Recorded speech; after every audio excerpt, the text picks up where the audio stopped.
live at the Breckenridge Brewery Farmhouse. Big Drive Energy in the house. As you know, Mitchell's gone today, so I brought in some superior talent. You may know him from either the Broncos pod, the CU Buffs pod, DNVR, the DNVR podcast, DNVR bets. Ryan Koenigsberg also was on the first episode ever of Big Drive Energy. Now the first outside of the studio episode here at Breck Brew. Welcome and thanks for joining me. Yeah, with no Mitch here, I figured you needed some thickness on set, so I figured I could replace that for you. This is turned into a very thick boy podcast, and it's great to be out here. We've got I'm already double fisting, which is problematic for everyone it's here. It's kind of how it goes, but that's why they let me go first. If my podcast was at 4 p.m., I'd be under the table. We'd have to reset the cameras, but. We've got a Strawberry Sky here, of course, nice. And then, so this is a beer. It's a Bloody Mary beer. Only you can get it here at the farmhouse, so make sure to come check out it's fire. The Breck Brew Farmhouse. It's a beer, Bloody Mary. We've got lime, we've got jalapeno, little olive on there, and you can only get that here, so make sure to check that out. And so we're here today, Big Drive Energy. We've got a couple things to talk about. We're going to talk about the Patrick Reed, Rory McIlroy situation. We've got a comment from a prior pod that we want to get to. Want to get your insight on it, and then we're gonna go professional golfers as Breck Brews. So we're going to relate these two together. We were going to say PGA Tour golfers, and then once we started going through the list and making this, they're all live golfers now, or most of them are. So we just decided professional golfers as Breck Brews is the best way to go. Well, let's get started with the comment from the pod. So Nick Scott commented on this, and he said, "Can you tell us each a bit about your games, tendencies, etc.? I know Spencer hits bombs." Yes, thank you, Nick. True. But what else? Well, Nick, let's start with me, and then we'll get into RK. I do hit bombs occasionally. I'm very mentally unstable on the golf course. I can hit the ball a long ways. I hit my irons pretty well. Chipping and putting is not so great for me. Chipping and putting is where I go a little bit downhill. Putting, I'm actually not a bad putter, I don't think statistically, if you will, if you ran the stats on it. But overall, I just don't think I can make anything, and I have no willpower, no confidence. I'm just softer than baby, you know what, in a microwave. You can say shit. Softer than baby shit in a microwave. I almost forgot. This is the unhinged Big Drive Energy podcast. So we really need to work on your self-talk.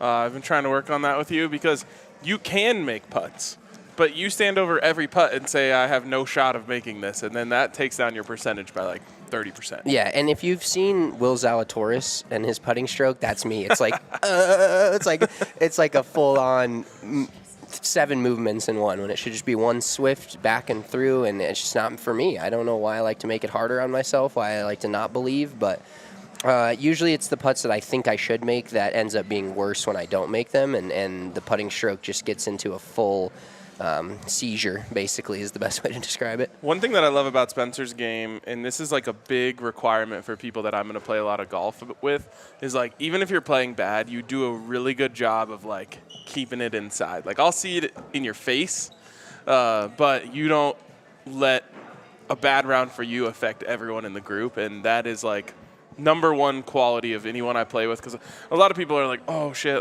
I don't want to play with you, you're probably way better than me. I'm I honestly don't care how good you are, as long as you don't then kill the vibes when you suck. Big vibes guy on the golf course, yes. I love to internalize just about everything. You can ask my wife that. But yeah, I don't like to kill the vibe. I'm out there for fun, and yeah, that's one thing that people say, oh, you're a golf professional, which is an extremely loose term for a guy like myself. Definitely loose on professional. But I love to play with anybody that just has a good time. I don't care if you shoot 112 or 62. If you're having a good time out there, you're enjoying what it is. We're not working. We're not, you're not out there digging ditches. We're playing golf. And when you can make that a good time, I honestly think that's all you need. Agreed. Because this question was probably sent for Mitch, you can just take everything that was about Spencer's game and flip it the opposite, and that's Mitch's game.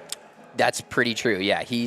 Doesn't hit it a long ways. He hits it down the middle every single time.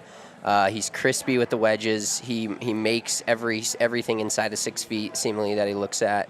But he I don't know. I think he doesn't internalize it as much as I do. He does bring the vibes down a bit on the golf course. He'll flip a club off to. Yeah, his clubs are not safe. It's an NSFW for his clubs every time he goes out on the golf course. I used to be that way. That being said, he is a great person to have in your group because he's fucking hilarious. Yeah, he is hilarious. He one of his favorite terms is hillbilly. He calls himself. He has a lot of like. There's been some like stuff going around that I've heard like professional athletes like they shit talk themselves. They don't like talk outward, and that's how he is. Like he'll call himself a fucking hillbilly 3 times around and. His vernacular is just otherworldly. You will learn words that you've never before heard in your entire life when it comes to playing golf with Mitchell. But let's hear about your specific golf game as well, because for those of you guys that don't know, RK is like that guy where he's not like on any tours or anything, but he plays a good amount of golf, and especially in the late summer when his game is vibing, or he's had a few rounds back to back, he can play some really damn good golf and keep up with Mitchell and I all the time. Yeah, my game is just, it's like I always feel so close. And I feel like it's something that a lot of golfers can relate to, which is like between once and 4 times a year, I put it all together on a day. But the thing that just holds me back is my driver. I've been struggling with my driver for many, many years now. I normally hit a cut, but I haven't been able to count on it as much as I used to be. When I played in high school, I just knew, like, aim left side of the fairway and you're going to cut it somewhere between the middle and the right side of the fairway by the end of it. Now it's just gotten away from me a little bit. But I feel like if I hit the fairway, I can hit the green, and then I'll make, a putt here and there, but mostly just, rolling some pars. I honestly wouldn't – what would you say is the strength of my game? I'd say you have the innate ability to make big putts, which is a great scramble guy to have for sure all the time, and just an ability to, like you can hit it, and we have the same kind of tendency. That's why I love golfing with RK, because both of us can hit it in the 3rd fairway over from the right of a hole and make par. And you have an innate ability to somehow come out of a hole with. I'm like, dude. You were in 3 different zip codes in one hole, and you're fucking making par, and I'm over here 3-putting for bogey, So your ability to just not, you don't make a ton of big numbers, which is huge for where, being a single-digit handicap golfer. Like if you don't make triples, it keeps your score down. Yep. And you actually, even better than I can say, is you make a lot of birdies, which is huge. Like. You don't make the big numbers, and you do make birdies. I don't make a ton of birdies, really. Like if I have a perfect round at, like, let's say Spring Valley, where I've played most rounds of my life, it's a 68, and it's probably making a par on 14 holes and birdieing the par 5s because I hit them in 2 and 2-putt. That's like a perfect round for me, whereas you just make some longer putts, which is huge, but you have the ability to make a lot of birdies, so you can offset those. You make more bogeys than pars sometimes, but those birdies offset them. I think that's fair. I think you said it there. I wasn't really it's been so long since I've been out there. I think the big thing for me is avoiding big numbers. Like I rarely make more than a double, and a double is even rare for me. Yeah, and keeping the ball in play is a huge thing, and a lot of the courses we play, like I like to just take a peek over to the right side of the specific hole and decide whether or not I'm going to hit driver. Yeah, if I could get the driver going, it would be fun. I also just try to make sure, like, I'm having a good time. That's to me the biggest thing. And like, if you keep that in mind, in my opinion, you can never have like a blow up round. No, absolutely not. And a lot of playing golf and playing golf well is, we'll get into this with actually some of these guys that we talk about on the professional tour, but they stay even keeled. There's been articles about this from guys like Patrick Cantlay or whatever, where they stay so even keeled, and you see the guys that blow up a lot are the guys that, they may win here or there or have a good round here or there, but the guys that are consistently winning the most on tour, like it's next shot up, next man up kind of mentality. Like you can't worry about what just happened or let your prior hole or shot affect the next one, because it doesn't. In all reality, it doesn't matter. It's over. Totally true. All right, so we're going to get to some news in the golf world now. I know you're on like 72 pods a week. You're everywhere. There's nowhere on a DNVR all city type of podcast that you can't find RK. But have you been paying attention to the Patrick Reed, Rory McIlroy situation that's kind of just blown up here in the last week? How could you not? It's one of the best things that golf has going for it right now, which is that we've kind of got like some rivalries and some drama.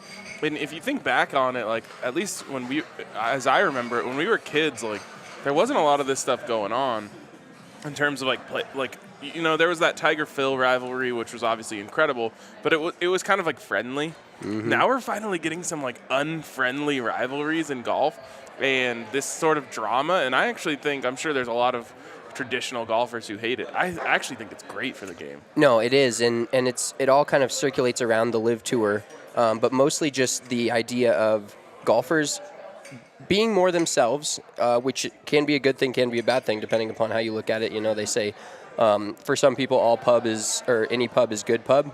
Mm-hmm. And guys like Patrick Reed fall into that category where the dude doesn't really tend to win a ton anymore. He's kind of just hated by everyone.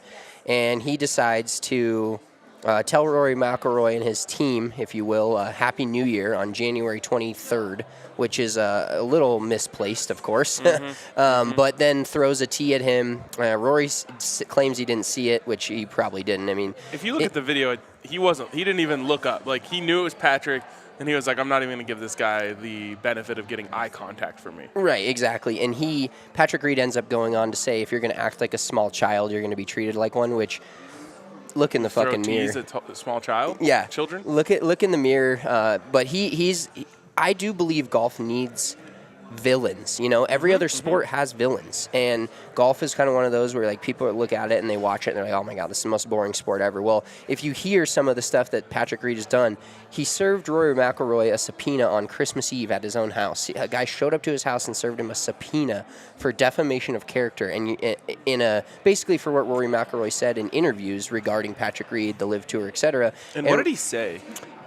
So Rory basically said, like, he had a quote that said, you know, Patrick, we're all living in reality here, and Patrick Reed's not.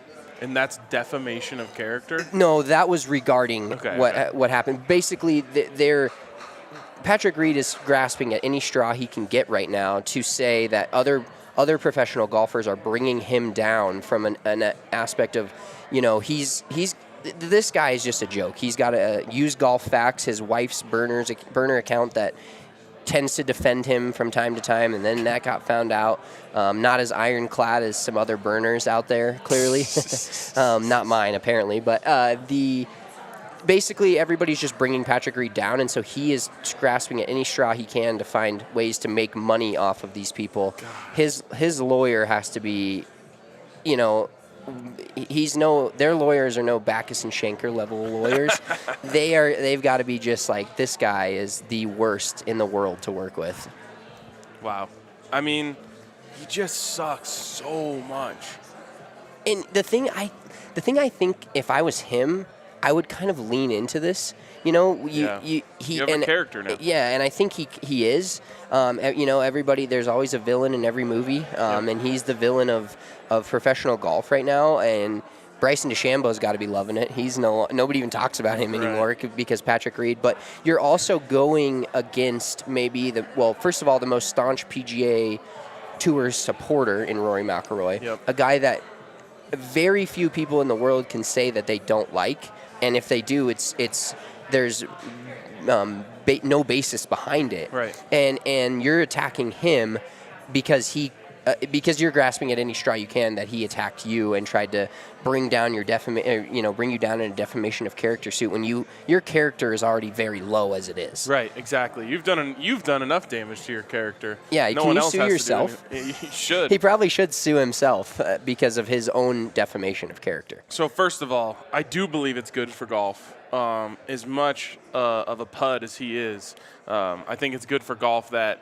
there's this guy because he has game. So at some point, he's going to be winning a big tournament, and everyone's going to be cheering against him and booing, and, like, that's a good thing. The other side of this is, like, you played golf, too, in high school and growing up.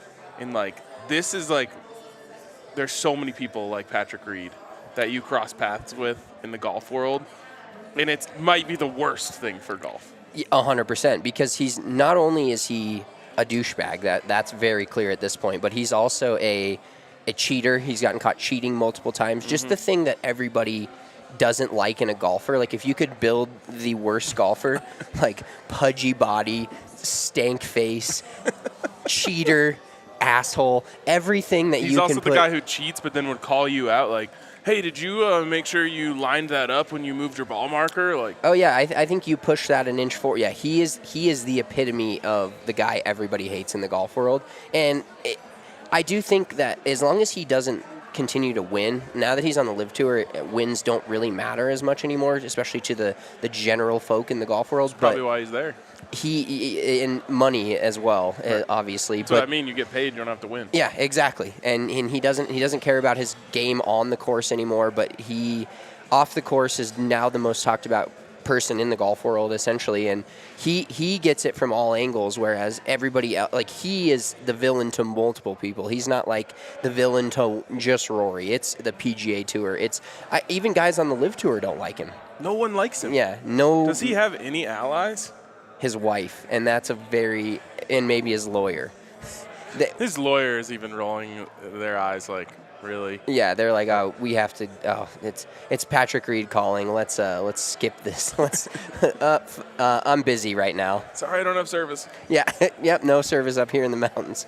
But yeah, Patrick Reed just kind of all in all joke, but good for, this is kind of we're getting into the PGA Tour season, but a lot has been made of this, and I think it's good for the PGA Tour specifically because they can prop up their guys that are on the side that's much more liked than obviously the LIV side and the Patrick Reed side. So I put this question in the headline, which was, is Patrick Reed the biggest phony in professional sports? I don't think there's any doubt in my mind. Yeah, every sport has villains. I just don't think any of them are as insufferable as Patrick Reed is. Because a villain normally is created in most sports because, like, the guy wins or he's like dominating, and you're like, oh, I hate this guy. He's always beating me or he's beating my team. Patrick Reed's just not doing shit and just continuing to run his mouth, continuing to, have these different things, lawsuits and then creating controversy on camera on a driving range with, the PGA Tour's golden boy and just maybe the golden boy of golf at this point, Rory McIlroy. He is by far the biggest phony in all sports, and I don't think anybody's close. I don't either. I'm just thinking like sport by sport and like who I would think of. They all have like something redeeming about them, right? Like the person who came to mind for me in basketball is Pat Bev, and it's like, well, at least Pat Bev is like a lockdown defender at least, or like tries really hard on defense and like creates havoc. You know what I mean? And he can go on his own podcast and he's not a lockdown defender, but. And be like personable. And then you kind of like, it kind of diffuses the people that hate him. I don't like Pat Bev at all. But he kind of goes on his podcast and is like, yeah, this is kind of who I am. But he is also not in the realm of like creating havoc with every single person and everybo's favorite person. Right. Yeah. And if you're looking at NFL phonies, you've got the guys that just I won't say one name, but I was thinking him too. Yeah, but like guys like that, like that it seems phony, but it's so phony that it's actually true to who they are. And like respected by people. Exactly. Maybe not everyone, but some people. Yeah, and are going to have a Hall of Fame career. Right. So yeah, Patrick Reed is something else, man, and it's great to see kind of his fall. Bryson DeChambeau was the villain before him, but was more of a villain because he was doing things his own way, and people didn't necessarily like it or believe it. But he was never being an all-around asshole to everyone else. He had some moments, but at the same time, at least there was like this I don't know. It was like a confidence in his alternate approach that people didn't like, that also like had like a fun part to it. Yeah, like Patrick Reed. There's nothing like fun about him other than rooting against him now. No, his character defamation had already started with himself. Yes, 100%. And now he's pulling the it's not me, it's you scenario when he's completely in the wrong. You defamed your character by cheating. Yeah, you defamed your character by being a douchebag in general. All right, so we have some Breck brews here today that we're going to get to. One down. First, you're already done with that. I'm double fisting, so I'm kind of taking it a little slow here. They're so good. But we want to tell you guys about our great friends over at Pins and Aces. They are the presenting sponsor of Big Drive Energy. I've got Pins and Aces hoodie on if you guys are watching this on the YouTube. The most comfortable hoodie. It's got the best part is this is like a hoodie you would like, because I know you're a normal color kind of guy. Yep. So, you know, we got the black, but then you got a little bit of flare here in the hood. It's nice. And Pins and Aces is a Colorado-owned company, which obviously if you're at Breck Brew, drinking Breck Brew, you see they're as Colorado as it gets, and so is Pins and Aces. They have the beer sleeve. They have the liquor stick, which I brought to a couple of tailgates. Ultimate hit. Did you see, by the way, that last tailgate, those two big dudes? They cleared about a half of a liquor stick, and they made it a competition. I was like, oh, God. Like, when you see those big... Of whiskey. Yeah, straight whiskey. They were not waving their hand. They were taking 6 to 7 shots, and they made it a competition between each other. But the liquor stick holds a full 750, and you can get that at pinsandaces.com. They've got hoodies. They've got the beer sleeve. They've got this new hat that has the ear muffs on it, so it flips up but then flips down. Perfect for Colorado weather, you know, when you're still golfing in late October. It's a little chilly towards the end of the round. It's about to get dark. You just flip those ear things down. Incredible stuff from them, and they're coming out with new launches all the time and a ton of different collabs. So make sure to check out pinsandaces.com. Use the promo code BDE, and you get 15% off, plus free shipping on any single order that you make. And it's not just your first order, it's any order. So if you've already ordered from them before, head over to pinsandaces.com, use the promo code BDE, and you're still getting 15% off. Also, our great friends over at DraftKings, I don't know if you've been following Big Bet Energy. Struggle. We've had a big donut this year, but Farmers Insurance Open is currently being played. It ends on Saturday. You guys have a good track record. We do have a good track record, yes. We have a good track record over the years. Mitchell always gives us a long shot bet, which is plus 5,000 or more.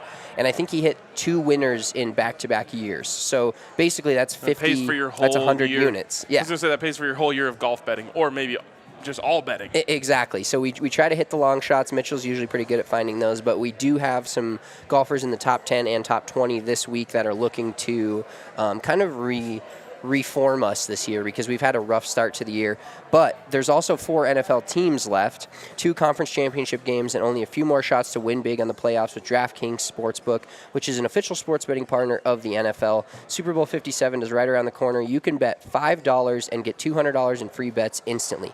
And the best thing is, even if you're not a new customer, which obviously we're not. We've been doing this for the day DraftKings came out. Yep. You got stepped up same game parlays. I'm an addict. I'm a same game parlay right here. Wow. Every Nuggets game, every Avs game. Who's going to score the first goal? Who's going to score a goal? Nikola Jokic stat combos are just like the absolute peak. They're the back alley, like black bag for me, peak of DraftKings Sportsbook. So you can get in on those stepped-up same-game parlays even if you're not a new customer. And you can, each leg that you add, you can boost your winnings. So I won a same-game parlay the other day that would have been, X amount of dollars, and I won $80 more just because of a boost that they give. Every day when you log in, you look up, there's free bets for when you lose that same-game parlay. You can just go ahead and place a bet the next day. So download the DraftKings Sportsbook app now. Use promo code DNVR, and new customers can bet $5 on the conference championships and get $200 in free bets instantly. Minimum age and eligibility restrictions apply. See show notes for details. Really quick, speaking of good track records, I'm 10-0 in the playoffs in the NFL. Okay. On the Broncos show, right after this, I'm revealing my picks. Oh, you're not You're gonna have to tune in. We can't get the early bust. I've been teasing it all week. All right. So it's not an early bust. It's been a lot of foreplay. It's been a lot of foreplay and a lot of sweat. So Bronco show's at noon? Noon, right after this. Yep. Just RK not even taking the headset off. He's rolling all the way through. Our great friends over at Game Time. I use Game Time to get into the Avs game Tuesday night. $86 for 2 lower-level seats. Avs, obviously being Stanley Cup champions, they are a tough ticket right now. But if you use Game Time, it's incredible. I wait till about 30 minutes before the game. I'm in line, standing outside in the cold, trying to get my phone to work. But they have the tickets. You can buy them, and they'll have them to you before you even get into the ball arena through security. So Game Time is the best ticketing app by far. I've used it for years, and I still continue to use it when I don't have tickets to a game. It's the best. The best. All right, so professional golfers as Breck Brews.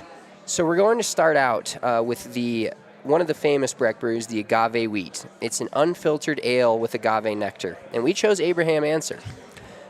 This is kind of self-explanatory. Abraham Answer. Is it 2 on the nose? He is sponsored by a tequila company. Should be sponsored by the agave wheat. I mean, look at this. This is too. It was too easy. This one was too easy. He was born in. I think that's my favorite branding of any Breck brew. Oh, dude. Well, which is a huge thing to say because their branding all around is absolutely unbelievable. I used to be in a big beer shirt phase, so I had the United in Orange Pale Ale shirt.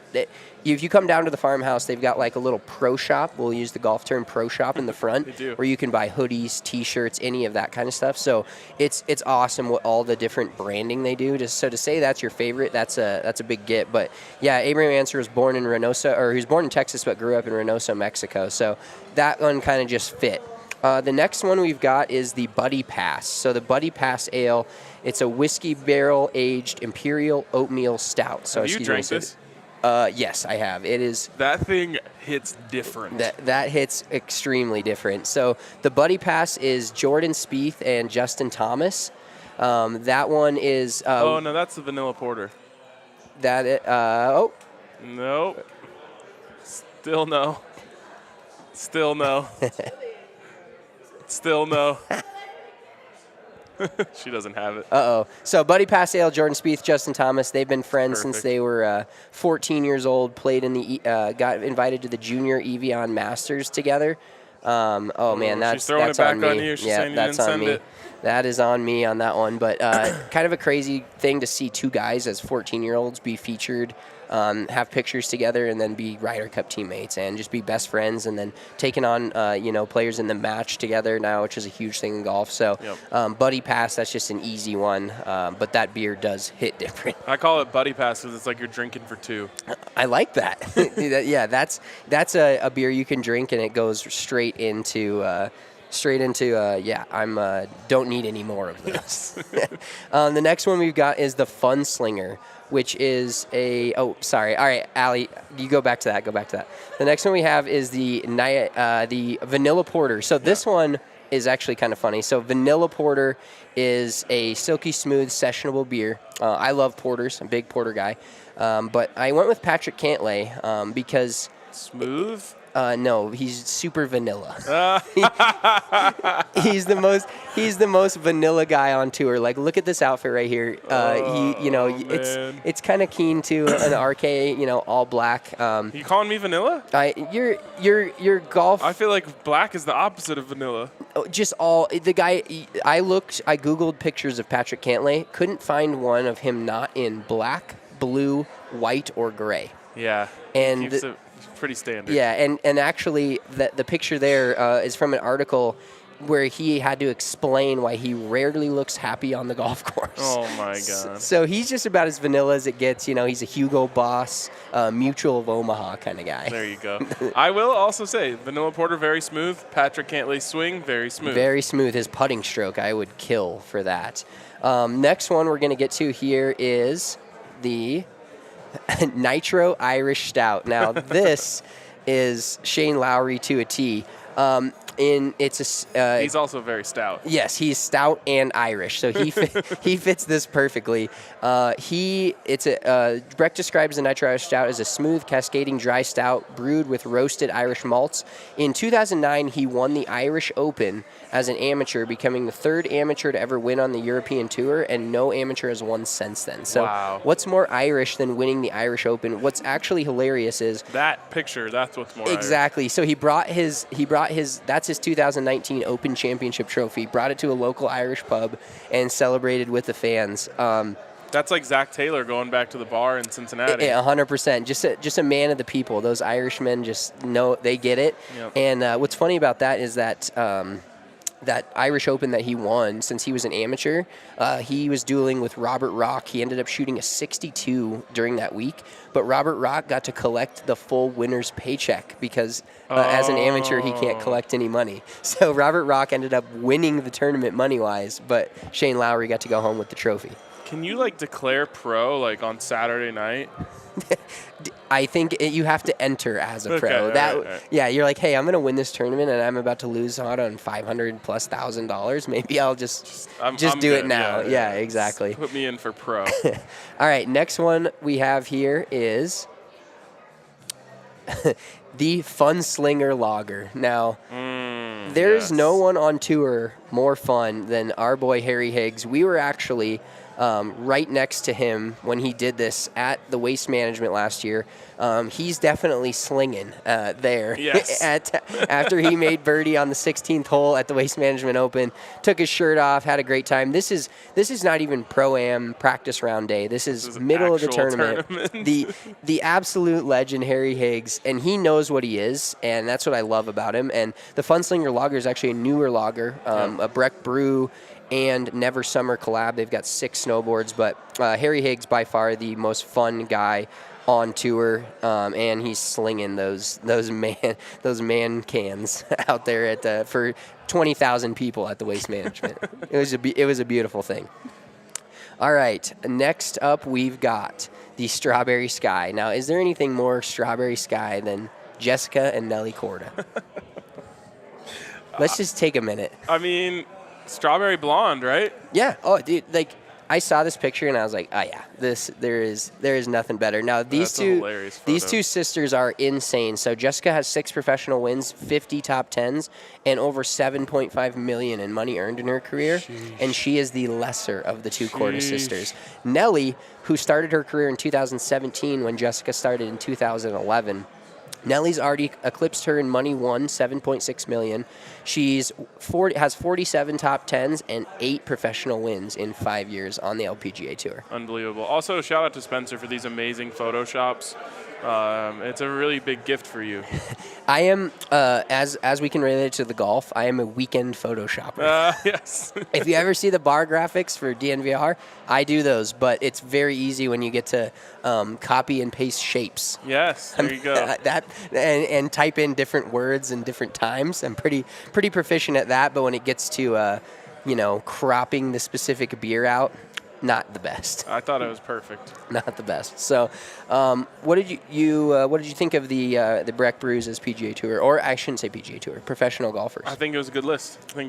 Yeah, it's beer and golf just go together. It's just one of those things where you can drink a beer at 11 a.m. or 6 a.m. and nobody's gonna ask you why. So let's go, John Daly. What Breck Brew is he? John Daly as a Breck Brew, oh my God, he's probably the hazy stout. Because that dude is, when you look at him, he just looks like a big, he could be, he's, the stout part obviously goes without saying, but the hazy part, that dude is never not drinking or smoking on the golf course, so safe to say his mind isn't quite the clearest when he's out there. Who is the juice drop? I feel like it's got to be a great putter because it has drop in it. You can drop putts all day. If you're going juice drop, you'd have to say a guy like Patrick Cantlay is a great putter. Yep. Cameron Smith, he's juicy. He's just juicy and his juicy with his life. Mullet. Yeah, juicy mullet. He's Australian. He's a great putter when it comes down to it. But yeah, Cam Smith is my juice drop guy. What about John Rahm? John Rahm as a Breck Brew. I was thinking maybe like the Nuggets Golden Ale, because Nuggets Golden Ale, you think Jokic a thick boy, John Rahm a thick boy, also some of the best. Yeah, Golden is like what I mean. The dude's won 4 of his last 6 worldwide starts. Insane. He almost missed the cut this week at the Farmers, and he went 5 under in 4 holes, and now he's like 5 shots off the lead again. Oh my God. And you got to know that everybody in the lead, like the dude that's leading it, is just like starting his 3rd or 4th PGA Tour event, and he's got a sizable lead, but you know that he is looking over his shoulder, just panicking. When you see John Rahm back there. And the roars, I'm sure, are going crazy for John. And it's a U.S. Open course. They're at Torrey Pines, so things can get south really quick there. Yep, So this poor guy has just got to be, he sees the the world #1 back there. Maybe John Rahm is the Avalanche Amber Ale because he can just have an avalanche of birdies at any moment. He can have an avalanche of birdies, of wins, of anything. Yes, he is. Avalanche Amber Ale is John Rahm. That's a great one. Also, he could have gone, who's Mountain Beach? Like super laid back, has a good time. That's like a Freddie Couples. Oh, like, nice. Dude, the dude is so laid back. His golf swing is the purest golf swing you'll ever see, and the dude's in his mid-50s. Mountain Beach is Freddie Couples. We also could go Cam Smith there. That's true. One of the most laid back dudes. But then he went to the live, and like I just feel like you lose like your street cred when you do that in my eyes. You know what hurt about that the most is like he was in an interview last year, and they were like, well, he's like, he basically said something to the effect of, I'm not quoting this, but I've made enough money in my life, like I could just go fishing for the rest of the day and be happy. So I think what the two things Liv has going for it is the money, but also the less tournaments. Yes. Like he only has to play in 15 events this year. They're only 3 days. They're shotgun starts, so the day is like a specific thing. So I think he is going for the more laid back approach of like, hey, I'm still playing professional golf, still making a living, but I don't play near as much. All right, last one we need a beer for is my guy Colin Morikawa. Colin Morikawa is just. I was thinking it's got to be like some sort of like butter, something with butter in it, because he's just got that buttery finish. Dude, he is. Well, you could say he is like the good company because like he's much a guy like Rory where nobody's ever going to say anything bad about him. Right. Let's see. We've got. Nothing sticking out yet. Palisade Peach. Maybe not. Yeah, I think he's the good company hard seltzer. He's a good guy to be around, but also if you drink 12 of them, as we've done before, he'll knock you on your ass and win an Open Championship. I like just that. being absolutely surgical. Not very like invasive. Just just good. Yeah, he's just always good. Yeah, he's never you'll never see him just like absolutely explode. I want to see you respond to this comment, Allie. Can you bring up the comments from Kevin here? So Kevin says, the phony here is Rory. The subpoena had nothing to do with him. The lawyer is suing the PGA Tour personally for antitrust in Florida. Court case in September. Rory, Tiger, Jay all subpoenaed as witnesses. Oh, man. So, no, he's not a phony he got served a subpoena. That's not fake. That is from... He is the PGA Tour's golden boy. He is going to have to answer questions for them. Also, how is Rory phony for just not liking a super unlikable dude? Yeah, that's as real as it gets. Like, if I don't like somebody, right, I don't like them, and that's not phony. Phony would have been getting up and being like, hey, dude, how are you? Yeah, exactly, yeah. See you in court. yeah. Kevin, basically here, if Rory would have got up, shook his hand, been like, hey, man, thanks for the Happy New Year on January 23rd. That's phony. That's phony. And it's phony going up to someone you know doesn't like you and trying to like trap them into saying hi to you. Yeah, there is honestly nothing phony about Rory because he has stayed true to who he is, stayed true to the PGA Tour and what he believes in, and while doing that last year, the biggest moment he had was at the RBC Canadian Open. Then he goes out and wins the fucking tournament. Yeah, like there is absolutely nothing phony about Rory McIlroy. Love it. He is the GOAT. Other than Tiger. Yes, other than Tiger. Yeah, he's the new GOAT. There's never a GOAT like Tiger Woods.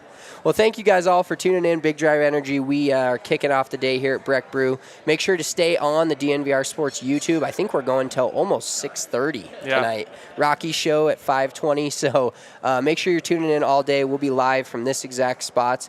I'm going to go do what I do and drink. RK's going to go do what he does and stay in this seat and talk. And keep drinking. And keep drinking as well.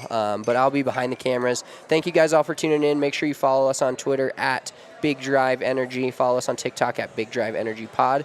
Appreciate you all tuning in. We'll be back next week.